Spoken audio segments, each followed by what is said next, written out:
House and Senate have both passed separate fiscal plans but remain far apart on working out a lasting deal. Joining us now, Republican Senator Mike Lee, who says he's not going to vote on any budget deal that includes funding for Obamacare. Welcome. Great to have you here in the studio. Thank you. Now, you say you're not going to vote for any type of appropriations bill that includes Obamacare funding at this time because you believe it's fundamentally unfair to do this at a time when you grant exemptions for a year for small businesses and not for individuals across the country. That's right. The president has told us he's not going to enforce the law against employers, those employers who have lobbyists and who can gain access to the White House. Meanwhile, hardworking Americans, individuals, families will be on the hook. They'll be penalized unless they comply with this law's exacting demands.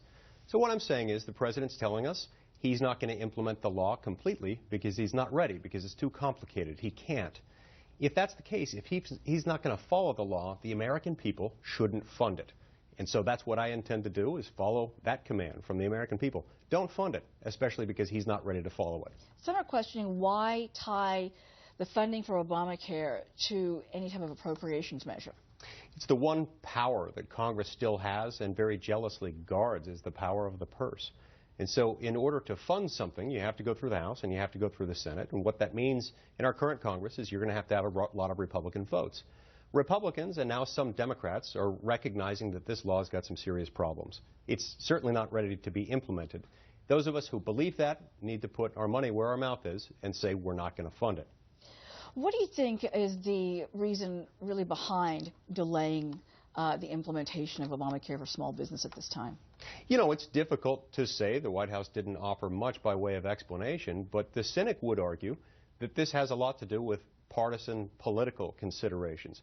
Going into the 2014 election cycle, the president understood that companies and workers alike were concerned about what the employer mandate was going to do to the job market, and perhaps that played a role. In any event, the law doesn't give him this authority, the authority that he exercised, the authority that he just took. This is legislative power that he tried to exercise. Just as the Supreme Court rewrote Obamacare twice last year, which is why I wrote a book about it, why John Roberts was wrong about health care, the president has followed the Supreme Court's lead, and he's now amended Obamacare, not just once, but twice.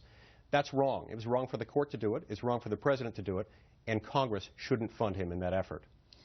This is the only way you feel you can hold him accountable for what he's done?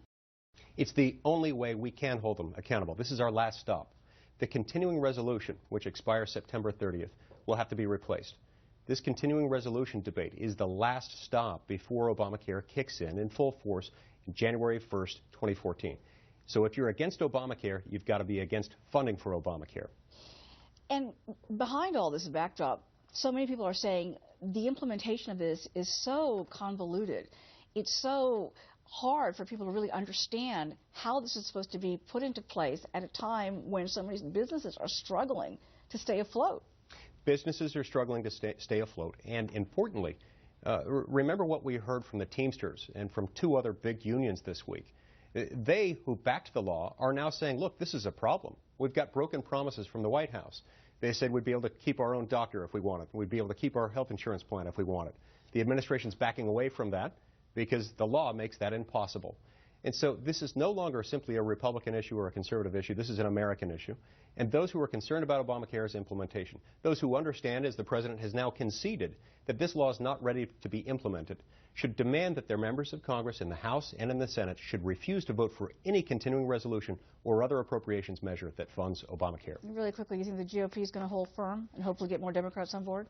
The GOP must hold firm because the GOP has now controlled the House of Representatives since the 2010 election.